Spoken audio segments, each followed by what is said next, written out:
আসসালামু আলাইকুম রহমতুল্লাহি ওয়া বারাকাতুহু। মোহাম্মদ আলহাজ এমএম ডক্টর আশরাফ আলী মোল্লা সিদ্দিকীকে নিয়ে স্বঘোষিত বাহাসের প্রবক্তা শফিক কাশেমের সংবাদ সম্মেলন করে মিথ্যাচার অপপ্রচারের প্রতিবাদে আমরা মোহাম্মদ আলহাজ এমএম ডক্টর আশরাফ আলী মোল্লা সিদ্দিকী হুজুরের ভক্ত ও মুরিদগণের পক্ষ থেকে এর প্রতিবাদে সংবাদ সম্মেলন করছি। আপনারা অবগত আছেন যে বিগত কিছুদিন থেকে কওমি দেওবন্দি দাবিদার বগুড়া জামিল মাদ্রাসা থেকে বিতাড়িত তথাকথিত মুফতি শফি কাজেবি সোশ্যাল মিডিয়া বিশেষ করে ফেসবুকে লেখালেখি ও ভিডিও বার্তার মাধ্যমে বাহাসের নামে ধারাবাহিক মিথ্যাচার ও অপপ্রচার চালিয়ে যাচ্ছে। আমরা তার এই অপপ্রচারের জবাবে মার্জিত ও প্রমাণ ভিত্তিক দাঁত ভাঙা জবাব দিয়েছি, কিন্তু অত্যন্ত দুঃখের বিষয় রাজ্যের মতো তার অনুসারীগণের বাহাবা পাওয়ার আশায় মিথ্যাচার চালিয়ে যাচ্ছে। সম্প্রতি সে আবারও জয়পুরহাটে এসে সংবাদ সম্মেলন করে কিছু ভিত্তিহীন দাবি উপস্থাপন করেছে, যা কখনোই সত্য নয়। এমন ডাহামিত চরম মূর্খ ও জাহেল মুরাক্কাবের দ্বারাই সম্ভব। গতকাল সংবাদ সম্মেলনে সে মিথ্যাচার করে দাবি করেছে জয়পুরহাটে আমাদের প্রতিনিধি নাকি এসপি অফিসে গিয়ে বাহাসের প্রস্তাব দিয়েছিল এবং আমরা নাকি এসপি মহোদয়ের দেওয়া তারিখে এসপি অফিসে গিয়ে বাহাসে অংশগ্রহণ করব। বাহাসে যারা উপস্থিত থাকবে এবং বিজয়ী হবে তারা ডক্টর আশরাফ সিদ্দিকী ও তার লোকজন তাদের কথা বিনা বাক্যে মেনে নেবে এবং নিজেদের পরাজিত বাতিল বলে স্বীকার করে নেবে। এরকম কোন চুক্তিনামা বা ডিড অথবা এরকম কোন কথা এসপি মহোদয়ের সাথে আমাদের হয়নি, যা সম্পূর্ণ ভিত্তিহীন ও ডাহা মিথ্যা কথা। তারা চাইলেও এরকম কোন ডকুমেন্টস দেখাতে পারবে না। প্রকৃত ঘটনা হলো গত 6 এপ্রিল জয়পুরহাট কেন্দ্রীয় ঈদগাহ মাঠে আমাদের সম্মানিত মুর্শিদ কিবলা মোহাম্মদ এমএম ডক্টর আশরাফ আলী মোল্লা সিদ্দিকী ওনার ওয়াজ মাহফিল ছিল। সে অনুযায়ী মাহফিল কমিটি প্রশাসনের নিকট থেকে মাহফিলের অনুমতি নেয়, কিন্তু কওমি চরমনা ইলিয়াসী তাবলিগী সন্ত্রাসীরা মাহফিল বন্ধের ষড়যন্ত্র করে হঠাৎ করে মাহফিলের 2 দিন আগে একই দিন একই মাঠে তারাও মাহফিল করবে মর্মে মাহফিলের পোস্টার তৈরি করে সামাজিক যোগাযোগ মাধ্যম ফেসবুকে প্রচার করতে থাকে এবং তারা আবার প্রশাসনের কাছে গিয়ে এআই প্রযুক্তি দ্বারা এডিট করা কিছু কাটিং ওয়াজ শুনে মাহফিল বন্ধ করার জন্য কান্নাকাটি করে। প্রশাসনকে তারা বলে মাহফিল হলে নাকি মারামারি হবে, রক্তক্ষয়ী সংঘর্ষ হবে, আইন শৃঙ্খলার অবনতি হবে ইত্যাদি মিথ্যা ভয় দেখায়। পরে এসপি মহোদয় মাহফিল কর্তৃপক্ষকে মাহফিল না করার জন্য নির্দেশ করে। মাহফিল কর্তৃপক্ষ প্রশাসনকে সম্মান করে মাহফিল না করার সিদ্ধান্ত নেয়। পরে এসপি মহোদয় দুই পক্ষকে তার অফিসে বসে বিষয়টি আলোচনার মাধ্যমে সমাধান করার জন্য বলেন। সে বিষয়ে তখনও কোনো সিদ্ধান্ত হয়নি। এর মধ্যে কথিত মুক্তি দাবিদার মিথ্যাবাদী শফিক কাশেমি লোক দেখানো বাহাসের চ্যালেঞ্জ গ্রহণ করা মর্মে ফেসবুকে বিভ্রান্তকর অপপ্রচার শুরু করে। যদিও তারা জানে মোহাম্মদ ডক্টর আশরাফ আলী মোল্লা সিদ্দিকী ওনার মাহফিলের সামনে দাঁড়ানো হচ্ছে তাদের কাছে আত্মহত্যা করার শ্রেয়। যদিও এসপি মহোদয় তার অফিস কক্ষে বাহাস নয় আলোচনার প্রস্তাব করেছিলেন। আমরা তখন শান্তি প্রতিষ্ঠার লক্ষ্যে এসপি মহোদয়ের কাছে লিখিতভাবে বাহাসের শর্তনামা সহ ডিট জমা দিই। এসপি মহোদয়কে আমরা পরিষ্কারভাবে বলি বাহাস হবে খোলা ময়দানে জনসম্মুখে, শর্ত সাপেক্ষে, কোন আবদ্ধ ঘরে নয়। আমরা স্পষ্ট করে বলেছি এইসব বাতিল ফেকাদের সাথে বাহাসে বসার জন্য আমরা সবসময় প্রস্তুত। যদিও আমরা বিশ্বাস করি হাতের তালুতে যেমন পশম গজানো সম্ভব না, তেমনি বাতিল 72 ফেরকা মোহাম্মদ ডক্টর আশরাফ আলী মোল্লা সিদ্দিকীর সামনে বসে নিজেদের হক প্রমাণ করাও সম্ভব না। আমরা এসপি মহোদয়কে অনুরোধ করি আপনি বাহাসের ডিডে তাদের স্বাক্ষর নিয়ে সার্কিট হাউস মাঠে বসার ব্যবস্থা করুন। প্রয়োজন হলে প্যান্ডেল খরচ আমরাই বহন করব। কিন্তু শফিক কাজেবি ও তার প্রতিনিধিগণ কেউ বাহাসের ডিডে স্বাক্ষর করতে রাজি হয়নি। উল্টা তারা প্রশাসনকে ভয় দেখায় প্রকাশ্যে বাহাস হলে নাকি ঝামেলা হবে, কারণ তারা জানে জনসম্মুখে বসলে তাদের সকল মিথ্যাচার প্রকাশ হয়ে যাবে, জনসাধারণ তখন তাদের জুতা দিয়ে মেহমানদারি করবে এবং তাদের ভিক্ষাবৃত্তি বন্ধ হয়ে যাবে। এই জন্যই তারা আবদ্ধ ঘরে বাহাসে বসতে চায়। আর আবদ্ধ ঘরে বাহাস হলে তারা পরাজিত হয়েও বের হয়ে তাদের অন্ধ অনুসারীদের হাজার হাজার মুখে মিথ্যাচার করবে যে তারা বিজয়ী হয়েছে, যা তারা পূর্বেও বহুবার করেছে। সংবাদ সম্মেলনে শফিক কাজেবি ভিত্তিহীন দাবিসমূহ তার খণ্ডন। ডক্টর ডিগ্রি বিষয়ে অপপ্রচার। শফিক কাশেমি দাবি করেছে মোহাম্মদ এমএম ডক্টর ইমাম আশরাফ আলী মোল্লা সিদ্দিকী ওনার ডক্টরেট ডিগ্রি নাকি ভুয়া। এ দাবি নিতান্তই হাস্যকর। যাদের 5ম শ্রেণীর সার্টিফিকেট নেই তারা কিভাবে ডক্টরেট ডিগ্রির মর্যাদা বুঝবে? ডক্টর সার্টিফিকেটের মূল্য বোঝার জন্য অন্তত পক্ষে সমপর্যায়ে শিক্ষাগত যোগ্যতা থাকা আবশ্যক, যা তার এবং তার কওমি গোষ্ঠীর মধ্যে বিদ্যমান নেই বললেই চলে। রাজারবাগীদের সাথে সম্পৃক্ততার মিথ্যা অভিযোগ। শফিক কাজেবি দাবি করেছে আমরা রাজারবাগী, অথচ রাজারবাগের সাথে আমাদের কোনো সম্পর্ক নাই। বাস্তবতা হলো আমরা ফুরফুরা সিলসিলার অনুসারী এবং সেখান থেকে আমাদের মুর্শিদ কিবলা খেলাফত প্রাপ্ত। ফুরফুরা, জৌনপুর, মেদিনীপুর সহ সকল হক দরবারে আলেম ওলামা উলিয়াগণ আমাদের মাথার তাজ। আমরা তাদের ভালোবাসি ও শ্রদ্ধা করি। মুর্শিদ কিবলা উপাধি নিয়ে মিথ্যাচার। শফিক কাশেমি দাবি করেছে যে তার অনুসারীরা তাকে মুর্শিদ কিবলা বলে ডাকে, কিন্তু মুর্শিদ কিবলা শব্দটির নাকি অস্তিত্ব নেই। পরিতাপের বিষয়, কওমিগণ ফতোয়া স্বামী থেকে সবকা জাকাতের বিধান ঠিকই টেনে বের করে, অথচ ফতোয়া স্বামীতে কিবলার 5 প্রকারের মধ্যে মুর্শিদ কিবলার কথা উল্লেখ আছে, সেটি তারা লুকিয়ে রাখে। এ থেকে প্রমাণিত হয় শফিক কাজেবি মুফতি নয় বরং নামধারী মুফতি। জনসাধারণ তার মুফতির সার্টিফিকেট সহ সমস্ত শিক্ষাগত যোগ্যতা প্রমাণ দেখতে চায়, অন্যথায় তার মতো প্রতারককে মুসলমান সমাজের বয়কট করাই উচিত। 4 কাফের ফতোয়া নিয়ে অপপ্রচার। শফিক আজমি দাবি করেছে মোহাম্মদ ডক্টর আশরাফ আলী মোল্লা সিদ্দিকী নাকি কওমি গঙ্গের কাফের ফতোয়া দেন। নাউজুবিল্লাহ, তিনি কাউকে কাফর ফতোয়া দেন না, বরং কোরআন হাদিসের সত্য কথাগুলো তুলে ধরেন যা তারা মেনে নিতে পারে না। যেমন আমাদের মুর্শিদ কিবলা বলেছেন, আল্লাহ পাক পবিত্র কোরআন শরীফে স্পষ্টভাবে উচ্চারণ করেছেন, وقال الذين كفروا لا تسمعوا لهذا القرآن والغوا فيه لعلكم تغلبون। অর্থাৎ আল্লাহ পাক কাফেরদেরকে বলেছেন, যারা কাফের হবে তোমরা কোরআনের মাহফিল শ্রবণ করো না। কাফেররা এই কথাটি বলবে এবং এর আবৃত্তিতে হট্টগোল সৃষ্টি করো এবং বাধা প্রদান করো। সূরাতুল হামিম সাজদা আয়াত শরীফ নম্বর 26। এখন আপনারা বলেন, যারা কোরআন শুনতে বাধা সৃষ্টি করে তারা কি? কাফের। আমরা এটি মোহাম্মদ এমডি আশরাফ আলী মোল্লা সিদ্দিকী ওনার নিজস্ব ফতোয়া নয়, বরং আল্লাহ পাকের পক্ষ থেকে নির্ধারিত ফায়সালা। এই বাতিল ফেরকারা বিভিন্নভাবে প্রচার করেছে আমাদের হুজুর নাকি এসপি মহোদয়কে গালাগালি করেছে, যা সম্পূর্ণ মিথ্যা কথা। তিনি প্রশাসনকে সবসময় সম্মান করেন। এরা শয়তানি করে এআই প্রযুক্তি ব্যবহার করে বিভিন্ন সময় হুজুরের কথা কাটিং করে বিকৃত করে প্রচার করে থাকে। এটিও তারই একটি অংশ। অতএব সুস্পষ্টভাবে প্রমাণিত হলো শফিক আজমি ও তার অনুসারীদের সকল অভিযোগ ও দাবি মিথ্যা, ভিত্তিহীন ও ষড়যন্ত্রমূলক।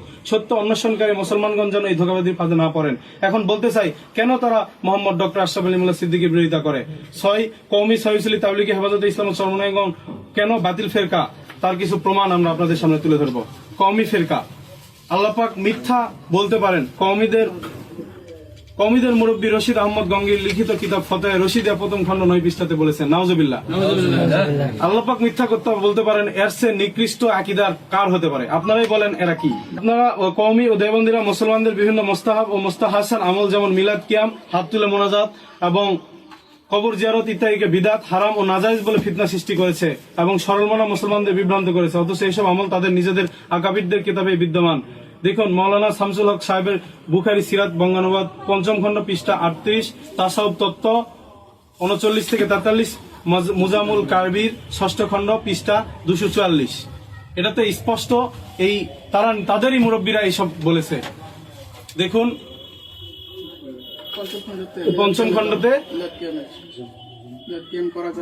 এই বুখারী শরীফ 5ম খণ্ডতে তাদের মুরব্বীরাই বলেছে, তাদের আকীদাতে তারাই ধরা খেয়ে যায়। এখন আপনারাই সেটা সিদ্ধান্ত নেবেন যে তারা কি।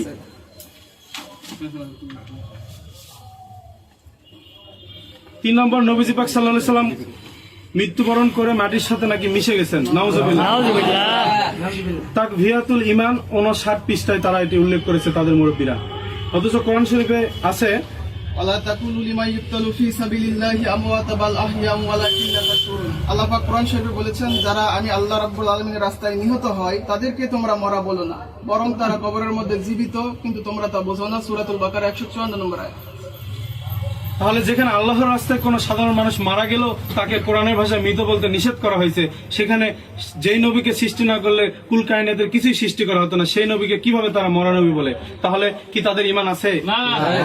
কওমিদের একটি শাখা হেফাজতে ইসলাম, এদের নামেই রয়েছে স্পষ্ট শিরক।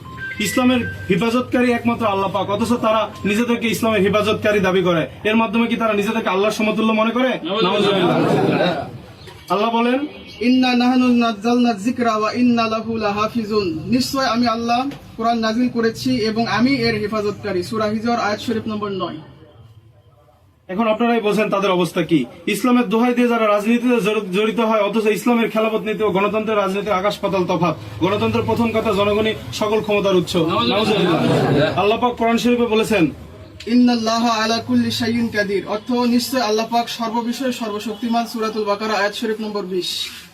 তাহলে জনগণ সকল ক্ষমতার উৎস কিভাবে হয়? এই কথাকে যারা স্বীকার করে তাদের ঈমান কিভাবে থাকে? তারা তো জনগণের সাথে আল্লাহর অংশীদার করলো।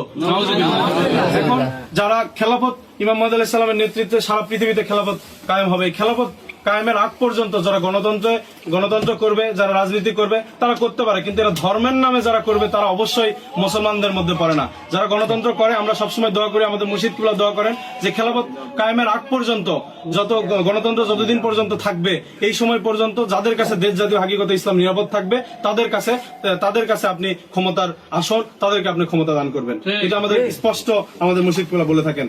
তারা প্রাণীর ছবি, ভিডিও, টিভি প্রজেক্টর ইত্যাদিকে জায়েজ বলে ফতোয়া দেয় এবং নিজেরা এসবের মধ্যে মত্ত, অথচ সহি দলিল দ্বারা তা সম্পূর্ণরূপে হারাম। কোরআন শরীফে আছে, কুল্লিল মুমিনিনা ইয়াগুদ্দু মিন আবসারিহিম ওয়া ইয়াহফাযু ফুরুজাহুম, অর্থাৎ মুমিন পুরুষ যারা হবে, আল্লাহ পাক বলেছে, হে নবী তাদেরকে বলুন তারা যেন তাদের নিজের দৃষ্টিকে অবনত রাখে এবং লজ্জাস্থানে হেফাজত করে। সূরাতুন নূর আয়াত শরীফ নম্বর 30। এবং কোরআন শরীফের সূরা নূরের 31 নম্বর আয়াতে আছে কুল্লিল মুমিনাতি ইয়াগদুদনা মিন আবসারিহিন্না ওয়া ইয়াহফাজনা ফুরুজাহুন্না, অর্থাৎ মুমিনা নারী যারা আছে আল্লাহ বলেছেন হে নবী আপনি তাদেরকে বলুন তারা যেন তাদের দৃষ্টিকে অবনত রাখে এবং তাদের লজ্জাস্থানের হেফাজত করে। হাদিস শরীফে আছে কুল্লু মুসাওবিরিন ফিন্নার, প্রত্যেকটি ছবি প্রাণীর ছবি যারা তুলে আঁকনেওয়ালা দেখনেওয়ালা রাখনেওয়ালা জাহান্নামী।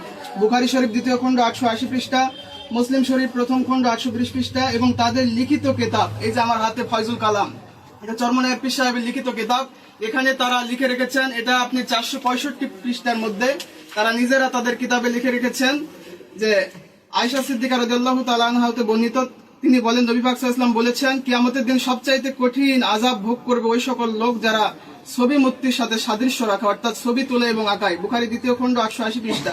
এবং সতর্কবাণী দিয়ে তারাই তাদের কিতাবে লিখেছেন যদি কেউ প্রাণীর ছবি তোলা ও জীবের চিত্র অঙ্কনকে জায়েজ মনে করে তবে তারা অবশ্যই কাফের হয়ে যাবে। তাদের ফতোয়া অনুযায়ী যদি ছবি ভিডিওকে কেউ জায়েজ মনে করে তাহলে তারা কাফের হয়ে যাবে। এটা আমাদের ফতোয়া নয়, তাদের কিতাবের ফতোয়া। এখন আপনারা দেখেন তাদের পীর সাহেব, তাদের হলো ফয়জুল কালাম যিনি লিখেছেন, মুফতি আজম আল্লামা ফয়জুল্লাহ, তাদের কিতাবে তারা ছবি ভিডিওকে হারাম বলেছে, অথচ তারা নিজেরাই ছবি ভিডিও করতেছে এবং ছবি ভিডিওকে জায়েজ বলে তারা প্রচার করতেছে। এখন যারা ছবি ভিডিও করে, বিশেষ করে আপনারা সাংবাদিক ভাইরা আছেন, আপনাদের উদ্দেশ্যে বলতে চাই, তো প্রশাসনিক ভাবে বা আপনারা দেশ জাতি সত্যকে তুলে ধরার জন্য আপনারা ছবি ভিডিও করে থাকেন, এটা যারা করবেন এটা অবশ্যই আল্লাহ পাকের কাছে ক্ষমা চাইলে আল্লাহ পাক তাদেরকে ক্ষমা করে দিবেন। কিন্তু যারা ছবি ভিডিওকে জায়েজ মনে করবে, তাদের পীর সাহেব, তাদেরই মুরব্বী ছবি ভিডিওকে হারাম বলতেছে, অথচ তারা নিজেরাই সেটাকে জায়েজ মনে প্রচার করতেছে এবং ছবি ভিডিওর পক্ষে নিয়ে তারা নিয়মিত তাদের ওয়াজ মাহফিলে স্যাটেলাইট দিয়ে মহিলাদেরকে দেখাচ্ছে। এখন আপনারাই বুঝুন তাদের কিতাব দিয়ে তারা কি, আমাদের হুজুরকে কি তাদেরকে কাফের ফতোয়া দেওয়ার দরকার আছে? বরং তারা নিজেদের কিতাবের ফতোয়াতে তারা নিজেরাই কাফের হয়ে গেছে। সহিহ সিলেট তাবলিগ জামাত সম্পর্কে আপনাদের বলতে চাই, তাবলিগি চিল্লাওয়ালারা বলেন চারদিকে যা দেখি সবই মাকলুক, আর মাকলুক কিছুই করিতে পারে না আল্লাহর হুকুম ছাড়া, আল্লাহ সবকিছু পারেন সবকিছু ছাড়া। নাউজুবিল্লাহ। এর মানে কি তারা বুঝাতে যাচ্ছে মানুষের গুনাহ আল্লাহ করাচ্ছেন? এ ধরনের আকীদা ঈমান ধ্বংসকারী। কারণ আল্লাহ পাক তারা বুঝিয়েছে কি যে আমরা কি করি, চারিদিকে যা দেখি সবই মাকলুক, মাকলুক কিছুই করতে পারে না আল্লাহর হুকুম ছাড়া। মানে মাকলুক যেসব গুনাহ করে, যেসব খারাপ কাজ করে, তারা কি আল্লাহর হুকুমে করে? কখনোই না। মানুষ যে ভালো কাজ করে তা আল্লাহ পাকের রহমতে, আল্লাহ পাকের দয়ায় করে, আর যত খারাপ কাজ করে তারা সেটা করে শয়তানের ধোঁকায় পড়ে। এখন তারা প্রচার করতেছে, আল্লাহর উপর মিথ্যা অপবাদ দিচ্ছে যে আল্লাহ পাক নাকি মানুষকে খারাপ কাজ করায়। নাউজুবিল্লাহ। এখন তাদের ফতোয়া অনুযায়ী তারা কি? 2 নম্বর মারফুজাত কিতাবে ইলিয়াস সাহেব বলেছেন, তাদের যে তবলিগের যে প্রতিষ্ঠাতা যে তো ইলিয়াস তাবলিগ ইলিয়াস, তিনি বলেছেন তাদের কিতাবে তারা বলেছে কি, এই তাবলিগ জামাত আমাকে স্বপ্নের মাধ্যমে নবীদের মতো নবুয়তের তওফা দেওয়া হয়েছে। সারা বুঝাতে চেয়েছে স্বপ্নে কেউ, মানে তারা বুঝাতে চাইছে নবুয়তের মতো, যেমন নবীদের উপর নবুয়ত নাজিল হয়েছে আল্লাহ পাকের পক্ষ থেকে, তেমনি নবুয়তের মতো স্বপ্ন যোগে আল্লাহ পাক নাকি তাদেরকে এই তাবলিগ ইলিয়াসের উপর নাকি নাজিল করেছে। তার মানে কি তারা বুঝাতে চাচ্ছে যে তারা এই জামানার নবী, তারা কি নবী হয়ে গেছে? এখন স্বপ্নে কেউ কাউকে বিয়ে করলে সে বিয়েই টিকে না, অথচ স্বপ্নে পায় একটি বিদাতি আমল চালু করে কিভাবে শরীয়তের দলিল টিকবে? এখন আপনারাই সেটা চিন্তা করবেন। আর তাবলিগ জামাত চালু করলো ইলিয়াস সাহেব, অথচ তারা তার নবী আলা কাম বলে প্রচার করে, তাহলে কি ইলিয়াস সাহেব নবী হয়ে গেলেন? নাউজুবিল্লাহ। তাদের প্রকৃতপক্ষে নব্য কাদিয়ানি ফিরকার নাই বিভ্রান্ত তারা হয়েছে। 3 নম্বর তারা বলে টুঙ্গি করলে মক্কা মদিনার চেয়ে বেশি সওয়াব হবে। দেখুন তাদের দাওয়াতি তাবলিগ পৃষ্ঠা 80, তারা সেখানে এটা উল্লেখ করেছে। কার সাথে কার তুলনা আপনারা বোঝেন। 4 নম্বর তাদের আকীদা মুসলমান 2 প্রকার, 1 নম্বর যারা তাবলিগ করে, 2 নম্বর যারা তাবলিগে সাহায্য করে। এই 2 দলই মুসলমান, অর্থাৎ তারা বুঝিয়েছে তাবলিগ করে না তারা, আর যারা তাবলিগে সাহায্য করে না তারা মুসলমান নয়। মালফুজা 43 পৃষ্ঠা 42 নম্বর মালফুজ। তাহলে আপনারা বোঝেন যারা তবলিগকে সাহায্য করে না, তারা মুসলমান নয়। যারা শত শত হাজার হাজার লক্ষ লক্ষ মানুষ তাবলিগ করে না, তাহলে কি তারা মুসলমান নয়? তাদের আকীদাতে তারা কি বোঝাতে চাচ্ছে? তাদের আরো একটি অংশ চরমনায়ের প্রতিষ্ঠাতা পীর ইসাক সাহেব তার কিতাবে লিখেছেন, ধর্মের নামে রাজনীতি সম্পূর্ণ হারাম, আর যারা ধর্মের নামে রাজনীতি করবে তাদের পিছনে নামাজ জায়েজ নয়। অথচ বর্তমান পীর ফজলুল করিম ধর্মের নামে রাজনীতি করে যাচ্ছেন। তারা প্রচার করে তাদের ভোট দিলে নবীকে ভোট দেওয়া হবে। এক কথার দ্বারা তারা নিজেদেরকে নবী দাবি করেছে। না দাঁড়ালে তারা যদি নিজেকে নবী দাবি না করে, তাহলে নবীজি কোন দিন কোন মার্কায় ভোটে দাঁড়িয়েছিল আর কয় ভোট পেয়ে পাশ করেছিল আমরা তাদের কাছে জানতে চাই। তারা বলেছে চরমনাইদের আরেক আকীদা, তারা বলেছে আলিয়া মাদ্রাসা খালিয়া ও বেশ্যাখানা।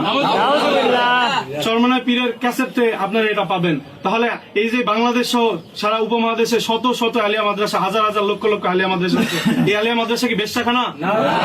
তাহলে তাদের কত মারাত্মক আকীদা আপনারা বোঝেন। 3 নম্বর, মারিফতের পীর ও ওলিদের মর্যাদা নবীদের চেয়েও বেশি। তাদের আশেক মাসুক 78, 88 থেকে 90 পৃষ্ঠায় এই চরমনাইরা সেটা উল্লেখ করেছে। মারিফতের পীর কখনো নবীদের মর্যাদার হতে পারে না। তাদের মারাত্মক আকীদা দিয়ে তারা সারা পৃথিবীর মুসলমানকে বিভ্রান্ত করছে, বাংলার মুসলমানকে তারা বিভ্রান্ত করছে। এখন প্রিয় মুসলমান ভাই বোনেরা, আপনাদের উদ্দেশ্যে বলতে চাই, এই সকল বাতিল ফেরকারা নিজেদের বদ আকীদা ও ভ্রান্ত মতাদর্শে দিয়ে মুসলমানদের মধ্যে ফিতনা সৃষ্টি করছে। তারা ইসলামের সুপ্রতিষ্ঠিত মোস্তাহাব, মোস্তাহাসান আমল সমূহকে বিদআত, শিরক ও হারাম বলে অপপ্রচার করছে। তাদের দ্বারা সরলমনা মুসলমানদের ঈমান আকীদা হুমকির মুখে পড়ছে। মনে রাখবেন, মোহাম্মদ আলহাজ MM ডক্টর আশরাফ আলী মোল্লা সিদ্দিকী সেই ইসলামকে প্রচার করেন তা গাছের গোড়ার ইসলাম, যা হাজার বছর ধরে নবী পাক সাল্লাল্লাহু আলাইহি ওয়াসাল্লাম ও সাহাবায়ে কেরামদের সময় থেকে চলে আসছে। আর তারা যা প্রচার করছে তা তাদের দলীয় স্বার্থে দুনিয়া কামাইয়ের ধান্দায় নিজেদের সুবিধার্থে বিকৃত করা ইসলাম। আমাদের মুর্শিদ কিবলা সত্য মাঠে ওয়াজে জুমার বয়ানে লিখিত কিতাবের মধ্যে এই সব বাতিল ফেরকাদের ভণ্ডামি প্রকাশ করে দিচ্ছে। এই ভণ্ডামি প্রকাশের ভয়ে, তাদের ভিক্ষা বন্ধের ভয়ে তারা আমাদের মুর্শিদ কিবলা ওয়াজ মাহফিল বন্ধ করার চেষ্টা করছে। মুর্শিদ কিবলা আল্লাহ এমডি আশরাফ আলী মোল্লা সিদ্দিকী যখন এইসব কওমি সহযোগী তাবলীগী হেফাজতে ইসলাম চরমনাই গঙ্গদের ভণ্ডামি মিথ্যাচার সাধারণ মানুষের মধ্যে প্রকাশ করে দিচ্ছে, তখনই তারা তাদের নামে ভণ্ডামি প্রকাশের ভয়ে চামড়া সৎকার জাকাত সহ দেশ বিদেশে ভিক্ষা বন্ধের ভয়ে তার মাহফিল বন্ধের প্রচেষ্টা ফেসবুক সহ বিভিন্ন সামাজিক যোগাযোগ মাধ্যমে মিথ্যাচার অপপ্রচার চালাচ্ছে। সাংবাদিক ভাইদের মাধ্যমে আমরা সমস্ত কওমি সহযোগী তাবলীগী হেফাজতে ইসলাম ও চরমনাই গঙ্গদের আমাদের পক্ষ থেকে চূড়ান্ত আহ্বান জানাচ্ছি। মূর্তি শফি কাজেবিন সাহেবগণ, আসুন, আপনাদের হিম্মত থাকলে প্রশাসনের অনুমতি নিয়ে জনসম্মুখে শর্ত সাপেক্ষে শর্তনামার ডিরে দুই পক্ষের স্বাক্ষর সাপেক্ষে প্রকাশ্য খোলা ময়দানে বাহাসের আয়োজন করুন। SP DC থানা অমুক ঘরের কোণে আপনারা বাহাসের নাটক না করে আপনাদের হিম্মত থাকলে আপনারা প্রকাশ্য ময়দানে আসুন, এবং সেটি অবশ্যই প্রশাসনের অনুমতি সাপেক্ষে প্রকাশ্য ময়দানে হতে হবে, ডিডে স্বাক্ষর করে। কারণ আপনারা স্বাক্ষর না করেই, আমাদের স্বাক্ষর না নিয়েই SP সাহেবের রুমে গিয়ে আপনারা মিথ্যা বাহাসের নাটক এর আগেও করেছেন, এবারও জয়পুরহাটে করলেন, বারবার করেছেন, কারণ আপনাদের জন্মই মিথ্যার উপরে। যদি বগুড়াতে আপনারা বসতে চান, তাহলে বগুড়া হলে আলতাফুন্নেসা মাঠে, জয়পুরহাট হলে 0 পয়েন্ট অথবা সার্কিট হাউস মাঠে প্রশাসনের উপস্থিতিতে জনসম্মুখে সত্য মিথ্যার ফয়সালা হোক। সেটাতেও যদি আপনাদের ভয় থাকে, তাহলে আপনাদের কথিত মার্কাজ জামিল জাহিল মাদ্রাসাতে বসার ব্যবস্থা করুন, আমরা প্রস্তুত। আপনাদের বাতিল ফেরকাদের সাথে বাহাসে বসার জন্য আমরা সবসময় প্রস্তুত। যদি আমরা বিশ্বাস করি হাতের তালুতে যেমন পশম গজানো সম্ভব না, তেমনি বাতিল বাহাত্তর ফেরকা মোহাম্মদ ডক্টর আশরাফ আলী মোল্লা সিদ্দিকীর সামনে বসে নিজেদের হক প্রমাণ করাও সম্ভব না। আমাদের সকল প্রশ্নের উত্তর রেডি করে নিয়ে প্রস্তুতি নিন। যদিও আপনারা বাতিল ফেরকারা মিলে আমাদের মুর্শিদ কিবলার সামনে বসলে 5 মিনিটও টিকতে পারবেন না। ওয়াহাবি, খারেজি, কওমি, চরমনাই তাবলীগী পথভ্রষ্টদের প্রতি বার্তা, আজও তোমরা অন্তর দিয়ে জানো, কওমি দেওবন্দি পথ বাতিল, আহলে হক ওলিয়া উলিয়াদের পথই মুক্তির পথ। মুখে স্বীকার না করলে অন্তরে কখনো মিথ্যা বলে না। কুল জাআকাল হক ওয়া জাআকাল বাতিল ইন্নাল বাতিলা কানা জাহুকা। সত্য এসেছে, মিথ্যা বিলীন হয়েছে। সত্য অবশ্যই বিলীন হওয়ারই ছিল, মিথ্যা অবশ্যই বিলীন হওয়ারই ছিল। সত্য এসেছে, মিথ্যা বিলীন হয়েছে। সূরাতুল ইসরা আয়াত শরীফ নম্বর 81। প্রস্তুত থাকুন, সত্যের পতাকা উড়বে, বাতিলের মুখ চূর্ণ হবে ইনশাল্লাহ। মনে করে দিতে চাই, 26 এপ্রিল আহলে সুন্নাত ওয়াল জামাতের আয়োজনে mass gathering for Palestine programme ঢাকায় যে সুন্নি মুসলমান 25 লোক পিপল ট্যাগিং এ যেটা ধরা পড়েছে গিয়েছে, যদিও মিডিয়া সেটা ভালোভাবে প্রচার করতে পারেনি। সারা বাংলাদেশের সুন্নিদের 100 ভাগের 5 ভাগও নয়। অনুষ্ঠানটি ব্যর্থ করার জন্য তোমাদের ষড়যন্ত্র বাধার মুখে 95 ভাগ যেতেই পারেনি ঢাকা শহরে। যদি তোমাদের মুর্শিদ কিবলার বিরুদ্ধাচরণ করে আর একটা মাহফিল বন্ধ করার চেষ্টা করো, কোন প্রকার সন্ত্রাসীপনা বা ষড়যন্ত্র করার চেষ্টা করো, তাহলে আমরা তোমাদের রুখে দেওয়ার জন্য রাস্তায় নেমে যাব। মনে রাখো, আমাদের মুর্শিদ কিবলা মোহাম্মদ ডক্টর আশরাফ আলী মোল্লা সিদ্দিকী আহলে সুন্নাত ওয়াল জামাতের উত্তরবঙ্গের সগর জেলার সভাপতি। তার ডাকে লক্ষ লক্ষ ভক্ত মুরিদ, হাজার হাজার পীর মাসে 100 লক্ষ লক্ষ সুন্নি মুসলমান রাস্তায় নেমে যাবে। তখন কিন্তু পালাবার রাস্তা খুঁজে পাবে না। আল্লাহ পাক কওমি সহযোগী তাবলীগী হেফাজতে ইসলাম ও চরমনাইগণ ফিতনা থেকে উম্মতে মুসলিমাকে হেফাজত করুন, আমিন। আমরা আমাদের সম্মানিত মুর্শিদ কিবলা মোহাম্মদ আলহাজ MD আশরাফ আলী মোল্লা সিদ্দিকী, তিনি আমাদের জয়পুরহাটের খেতলাল উপজেলার কৃতি সন্তান, তিনি আমাদের গর্ব। তার দিকে কেউ নজর দিলে আমরা তাকে ছেড়ে দিব না। আমাদের সম্মানিত মুর্শিদ কিবলা মোহাম্মদ আলহাজ MD আশরাফ আলী মোল্লা সিদ্দিকীর সকল ভক্ত মুরিদদের পক্ষ থেকে মোহাম্মদ আমানুল্লাহ আমান, খেতলাল, জয়পুরহাট। সকলকে ধন্যবাদ। আসসালামু আলাইকুম।